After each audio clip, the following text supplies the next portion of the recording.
ആ പാട്ടൊന്ന് പാടിക്കോളൂ.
ഇതിലാണ് സുരേഷ് ഗോപി ലയിച്ചു പോയത്, ഈ മൗനത്തിലാണ്.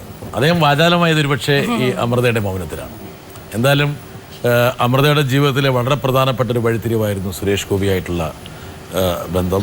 മാത്രമല്ല പ്രേക്ഷകർക്ക് തന്നെ സുരേഷ് ഗോപിയുടെ ആ ഒരു എന്താ പറയുക, ആ ജസ്റ്റർ അല്ലെങ്കിൽ ആ ഒരു സ്നേഹവായ്പ്, ഉദാരവായ്പ് എന്തുകൊണ്ടും അഭിനന്ദനവും. അതുപോലെ ഇപ്പോഴും അങ്കിളും ആൻറ്റിയും മക്കളും ആ ഒരു റിലേഷൻഷിപ്പ് ഇപ്പോഴും പോയിട്ടില്ല. ഞാൻ ഇടയ്ക്ക് വിളിച്ചില്ലെങ്കിൽ അങ്കിളും ആൻറ്റിയും വിളിച്ചിട്ട് നിനക്കിപ്പോൾ നീ വലിയ ആളായി പോയില്ലേ, എന്നെ വിളിക്കലൊന്നുമില്ലല്ലോ. സുരേഷ് ഗോപി എൻ്റെ സുഹൃത്തും കൂടെയാണ്. സുരേഷിന് JB ജംഗ്ഷൻ്റെ വക ഔപചാരികമായിട്ട് അഭിനന്ദനങ്ങളുണ്ട്, നന്ദിയുണ്ട് ഇതേപോലത്തെ കലാകാരന്മാരെ സഹായിക്കുന്നത്. ഇനി ഈ അമൃതനെ ഇതിലേക്ക് കൊണ്ടുവന്ന ഒരാളെ നമ്മൾ കൊണ്ടുവരണ്ടേ? വരട്ടെ. അമൃതയെ പറ്റി പറയുകയാണെങ്കിൽ റിയാലിറ്റി ഷോയിൽ വരുന്നതിന് മുമ്പേ എനിക്ക് അമൃതയെ അറിയാം.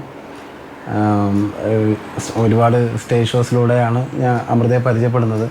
അങ്ങനെ ഞങ്ങൾ ശരിക്കും പറഞ്ഞാൽ എനിക്കൊരു സിസ്റ്റർ ലൈക്കാണ്. വളരെ ടാലൻ്റഡ് ആയിട്ടുള്ള ഒരു സിംഗറാണ്. പാട്ടിന് വേണ്ടി ഒരുപാട് ഡെഡിക്കേറ്റ് ചെയ്യുന്ന ഒരു സിംഗറാണ്. അപ്പോൾ എൻ്റെ ചോദ്യം ഇതാണ്, ഇപ്പോൾ ഒരുപാട് പുതിയ സിംഗേഴ്സിനെ, പുതിയ തലമുറയിലുള്ള ഗായകരെ പ്രോത്സാഹിപ്പിക്കാറുണ്ടോ? പിന്നെ ഒരുപാട് നിരവധി സിംഗേഴ്സ് വരുന്നുണ്ട് റിയാലിറ്റി ഷോയിലൂടെ. കുട്ടികളാണെങ്കിലും മുതിർന്നവരാണെങ്കിലും ഒരുപാട് സിംഗേഴ്സ് വരുന്നുണ്ട്. ഇവർക്ക് ആർക്കെങ്കിലും ഒരാൾക്ക് SMS ചെയ്തിട്ടുണ്ടോ അമൃത? എസ് ആണെങ്കിലും നോ ആണെങ്കിലും കള്ളം പറഞ്ഞാൽ നരകത്തിൽ പോകും. അങ്ങനെ പറയരുത്. അങ്ങനെയാണ് എത്ര കാലം മുമ്പ് പോകേണ്ടതായിരുന്നു. അതാണ് ഉദ്ദേശിച്ചല്ലേ? ഞാൻ പറഞ്ഞില്ലേ, പ്രദീപേട്ടൻ ഈ പറഞ്ഞ പോലെ പ്രദീപേട്ടൻ ഇല്ലായിരുന്നെങ്കിൽ എനിക്ക് ഐഡിയ സ്റ്റാർ സിംഗറിൽ ഞാൻ പോവില്ലായിരുന്നു. കാരണം ഞാൻ ഒരുപാട് ഫുൾ ബാക്ക് സ്വന്തമായിട്ട് ഞാൻ പോവില്ല മടിച്ചിരുന്നപ്പോൾ ചേട്ടനാണ് എന്നെ നിർബന്ധിച്ച് എനിക്ക് വേണ്ടി ബയോഡേറ്റയൊക്കെ ഉണ്ടാക്കി അയച്ചു കൊടുത്ത പ്രദീപേട്ടനാണ്. ഞാൻ ഔട്ടായതും SMS-ന്റെ കുറവുണ്ടായിരുന്നു. ഞാൻ ആർക്കും SMS ചെയ്തിട്ടില്ല. സത്യം പറഞ്ഞ് നരകത്തിൽ പോകണ്ടല്ലോ. ആർക്കെങ്കിലും ഒക്കെ SMS ചെയ്യണം. ഒരുപക്ഷെ ടാലൻസിന് വേണ്ടിയിട്ട് നമ്മുടെ ഭാഗത്തു നിന്നൊരു ജസ്റ്റർ ഉണ്ടാകുന്നത് എപ്പോഴും നല്ലതാണ്. അഭിരാമിയാണ് എത്ര SMS ചെയ്തുകൊണ്ടിരിക്കുന്നു.